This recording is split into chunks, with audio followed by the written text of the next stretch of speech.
रही है बाढ़ वगैरह की, तो कई कारणों से बिहार काफी पीछे रह गया। लेकिन अभी का क्या है कि एजुकेशन ही एक ऐसा रास्ता है, एक ऐसा हथियार है एजुकेशन, जो किसी मेटल डिटेक्टर में भी नहीं पकड़ा जाता है। लेकिन इसकी एक ही खराबी है कि ये काफी लॉन्ग टाइम समय लेता है। चावल की खेती 1 साल में रिजल्ट दे देता है, शीशम सागवान लगाइएगा 15 साल में हो जाएगा। एजुकेशन आपको 20-25 साल लेगा, लेकिन एक ऐसा इन्वेस्ट है जो जिंदगी भर आपको रिटर्न देते रहेगा यहाँ पे। तो एजुकेशन से ही किसी चीज को बदला जा सकता है, और आजकल के यूथ में वो चीज आ गया है। अब वो ना ब्रॉड लेवल पे सोच रहे हैं, और कई बार ऐसे यूथ भी घबरा जाते हैं कि सर कहीं कहीं ऐसे न्यूज भी आती है कि इतना पढ़ा लिखा होकर छोटा जॉब कर रहा है। ये हकीकत है, और इसे देखा भी गया है कि बहुत पढ़े लिखे लोग छोटे जॉब में भी गए हैं, लेकिन वो बहुत दिन तक वहां रुकेगा नहीं, वो वहां नहीं रुकेगा। मैं दरिया हूं, अपना हुनर जानता हूं, जहां से भी गुजरूंगा अपना रास्ता बना लूंगा। तो एजुकेशन वाले लोग जहां भी जाएंगे वो कुछ देर तक किसी प्रॉब्लम से वहां रुक सकते हैं, लेकिन फिर वो अपना रास्ता निकाल लेंगे। तो हर बच्चों को यही कहते हैं, थोड़ा वक्त लेगा, लेकिन एक दिन जब पलटेगा ये वक्त तो पूरी दुनिया देखेगी। Thank you. आपको लगता है एजुकेशन, क्वालिटी एजुकेशन है ना, क्वालिटी एजुकेशन कम प्राइस में दी जा सकती है? बिकॉज एक्चुअली आप एक्सेप्शन है इन, मतलब जैसे फॉर एग्जांपल मेडिकल की सीट ले लीजिए या एमडी की सीट, मैंने सुना है 1-1 करोड़ रुपया, मतलब फॉरेन जाके मेडिसिन करना ज़्यादा सस्ता हो गया इंडिया से। ऐसे भी हैं कि करोड़ रुपए में डिग्रियां हैं। वो कहते हैं कि भाई हमें अच्छी एजुकेशन देनी है तो भाई लगेंगे पैसे, अब कैसे करें, कैंपस बनाना है, इंफ्रास्ट्रक्चर बनाना है, ये बनाना है, वो फैकल्टी लेनी है। आप कह रहे हो कि लो कॉस्ट एजुकेशन भी अच्छी क्वालिटी की दी जा सकती है? बिल्कुल दी जा सकती है, और हमने किया भी है। अगर किसी चीज, किसी लड़कों से हम यही कहते हैं कि अगर आपको इंडिया के किसी बेस्ट टीचर को ढूंढना है तो 2 तरीके हैं। या तो आप सर्च कीजिए who is best teacher for UPSC, या तो आप खान ग्लोबल स्टडीज पे आके चेक कर लीजिए यहाँ कौन पढ़ा रहा है, तो दोनों में रिजल्ट सेम ही आने वाला है यहाँ पे। अब जैसे आप कह रहे हैं कि एजुकेशन को चेंज किया जा सकता है, गवर्नमेंट किसी चीज को लेकर पकड़ के बैठ गई है। मेडिकल कॉलेज के इतने नॉर्म्स है, यूनिवर्सिटीज़ के इतने नॉर्म्स है। हम चाहते हैं कि हम लोग के पास जैसे एजुकेशन सिस्टम में कुछ सुधार होना चाहिए। एजुकेशन एक अलग चीज़ है, स्किल एक अलग चीज़ है। आप यहाँ पे बैठे हैं ड्यू टू योर स्किल, वरना सवाल तो कोई भी पूछ सकता है।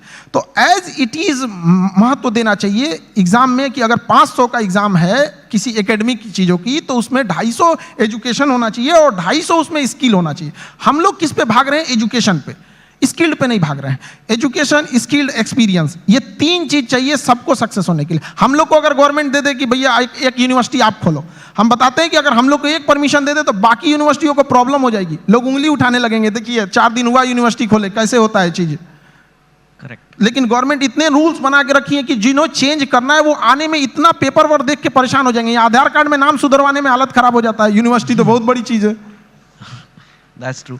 आप कंपेटिटिव एग्जाम्स के लिए बच्चों को पढ़ाते हो, जो एक इंडिया में बहुत बड़ी नीड है, लेकिन कई बार कंपेटिटिव एग्जाम्स की वजह से बच्चे बहुत गलत कदम भी उठा लेते हैं। कोटा में आपने सुना होगा, कई लोग अपनी जान पे, मैं बोलना नहीं चाहता, लेकिन आपको पता है क्या क्या कदम उठाते हैं। और इतना ज़्यादा, अगर कुछ बच्चे ऐसा कर रहे हैं तो कितने ज़्यादा बच्चों में स्ट्रेस होगा, प्रेशर होगा, आप भी वो देखते हैं बच्चों में। और जो पेरेंट्स ये देख रहे हैं टीवी पे या यहाँ पे, उनको क्या कहेंगे कि कैसे उस चीज़ को हैंडल करना है? क्योंकि इंडिया में कंपटीशन का लेवल कुछ ज़्यादा ही है।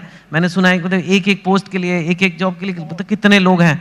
सो कैसे एक आदमी अपना मेंटल हेल्थ या कहें उसे अच्छा रखे? देखिए, बच्चों में एक चीज हम ये कहेंगे कि अगल बगल के एक्सपेक्टेशंस को वो देख लेता है और घबरा जाता है।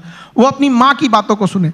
जब हम फेल होते थे ना, तो मेरी मम्मी हौसला बढ़ाती रहती थी, कहती थी दुनिया तुम बहुत आगे जाएगा। हम कहते थे टीचर लोग कहते हैं कि तुम धब्बा हो, तो उनका कहना था टीचर लोग क्या जानेंगे तुमको, हम तुमको ज्यादा जानते हैं, पूरी दुनिया की तुलना में हम तुमको 9 महीना पहले से जानते हैं, तो हमसे बेहतर तुम्हें कोई नहीं जानेगा। यहाँ पे स्टूडेंट को भी कहते हैं एक बार अपनी माँ बाप को देखो, तुम हीरा हो, तुम्हें कोई नहीं बदल सकता है। अपने दुनिया के दबाव में नहीं आना चाहिए। जिस पे यह जग हंसा है उसने इतिहास रचा है। वहां पे क्या हो गया ना, इतने बर्डन डाल दिए गए हैं, उनको लगता है कि आईआईटी बहुत, या फिर आप एम्स हो गया, आईएम हो गया। ऐसा नहीं है, यहाँ अच्छे लड़के गए हैं जिन्होंने आईआईटी को अच्छा बनाया है। वरना आईआईटी बिना एग्जाम लिए और डायरेक्ट सिलेक्शन दे के दिखा दे, फिर देखे वो मेंटेन कर पाएगा? नहीं, वो एग्जाम लेके अच्छे लड़कों को ही सेलेक्ट करके लाती है यहाँ पे। तो लड़कों को भी मेहनत करते रहना चाहिए और कभी सुसाइड वगैरह पे नहीं सोचना चाहिए। हो सकता है कि जिनको लगता है कि मेरा एग्जाम नहीं हो पाया, आगे जाने के बाद उनकी कंपनी में एग्जाम पास करने वाला एम्प्लॉय बन जाए। सही बात है, नाइस। आर्टिफिशियल इंटेलिजेंस की आजकल बड़ी खबरें आ रही है। एक ये चैट जीपीटी आ गया है, आपने देखा ही होगा। कई लोगों को खतरा हो रहा है कि अब तो इतने बढ़िया कंप्यूटर हो जाएंगे, इतने बढ़िया ये आर्टिफिशियल इंटेलिजेंस हो जाएगा कि वही आंसर लिख देगा, वही सब कुछ कर देगा, मतलब नौकरियां सारी जगह गायब हो जाएंगी। आप आर्टिफिशियल इंटेलिजेंस को कैसे देखते हैं और आपको लगता है कि ऐसा कुछ?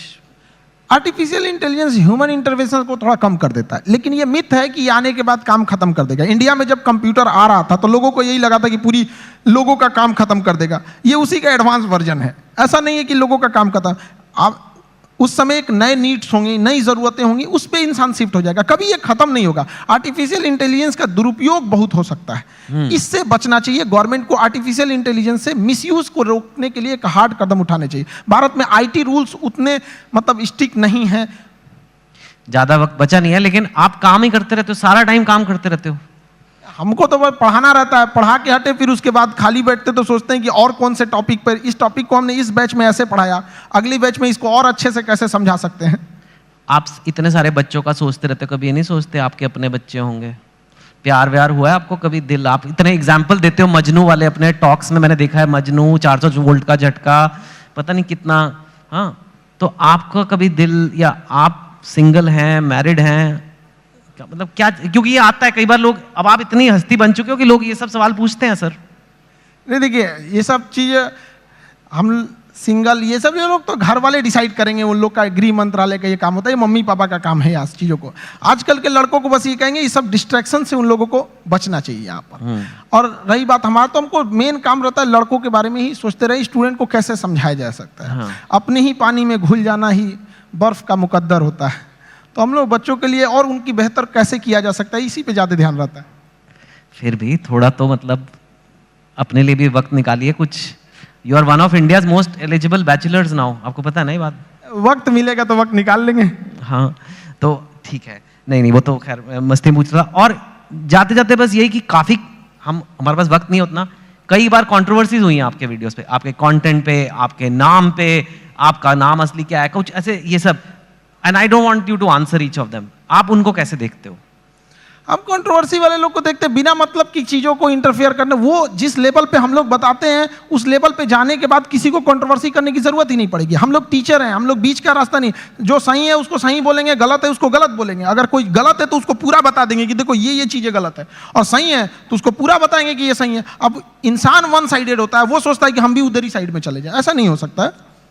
ठीक है खान सर, बढ़िया काम कर रहे हो, करते रहिए। धन्यवाद। Thank you so much. Thank you.